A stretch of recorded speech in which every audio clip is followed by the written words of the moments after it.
ഏവർക്കും ഹൃദ്യമായ സ്വാഗതം. എൻ്റെ ചാനൽ ആദ്യമായാണ് കാണുന്നതെങ്കിൽ സബ്സ്ക്രൈബ് ചെയ്യാൻ മറക്കരുത്. ഈ അറിവുകൾ മറ്റുള്ളവരിലേക്ക് എത്തിക്കാൻ ഷെയർ ചെയ്യുക. ജീവിതത്തിൽ ആഗ്രഹങ്ങളുള്ളവർ എത്ര വലിയ പ്രയാസങ്ങളെയും ക്ഷമിക്കുവാൻ തയ്യാറാകും. എന്നാൽ ആഗ്രഹങ്ങളൊന്നുമില്ലാത്തവർ ചെറിയൊരു പ്രയാസം വന്നാലും അത് ക്ഷമിക്കുവാൻ തയ്യാറല്ല. ഇന്ന് ബന്ധങ്ങൾ തകരുന്നതിൻ്റെ പ്രധാന കാരണം മുൻവിധിയോടെ ബന്ധങ്ങളെ സമീപിക്കുന്നതും തെറ്റിദ്ധാരണകളുമാണ്.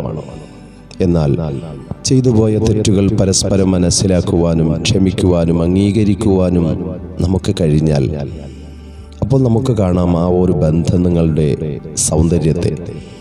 ഓരോ ബന്ധങ്ങളും സ്നേഹത്തിൽ നിറഞ്ഞതാകണം. നമ്മൾ മുറുകെ പിടിക്കേണ്ടത് പരസ്പര വിശ്വാസവും ആത്മാർത്ഥതയുമാണ്. ഒരു ക്ഷമാപണം കൊണ്ട് എല്ലാം പൊറുക്കുവാനും നമുക്ക് കഴിഞ്ഞാൽ, ഒരു ചിരി കൊണ്ട് കഴിഞ്ഞു പോയതെല്ലാം മറക്കുവാൻ നമുക്ക് കഴിഞ്ഞാൽ, അതാണ് ലോകത്തിലെ ഏറ്റവും നല്ല കുടുംബബന്ധം, സ്നേഹബന്ധം. ഒന്നും ഒരുപാട് നാളത്തേക്കൊന്നും ഇല്ല എന്നുള്ള കാര്യം നമുക്ക് ഉത്തമമായ ബോധമുണ്ടാകണം.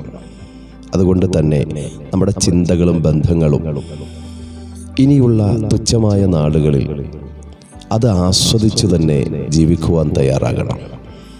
നമുക്ക് നൽകപ്പെട്ടിരിക്കുന്ന ഇപ്പോഴുള്ള എല്ലാ അനുഗ്രഹങ്ങളിലും നമുക്ക് മനസ്സ് നിറയെ നന്ദിയുണ്ടാകണം. നന്ദി മാത്രമാണ് നമ്മുടെ സംതൃപ്തമായ ജീവിതത്തിൻ്റെ ഏക വഴി.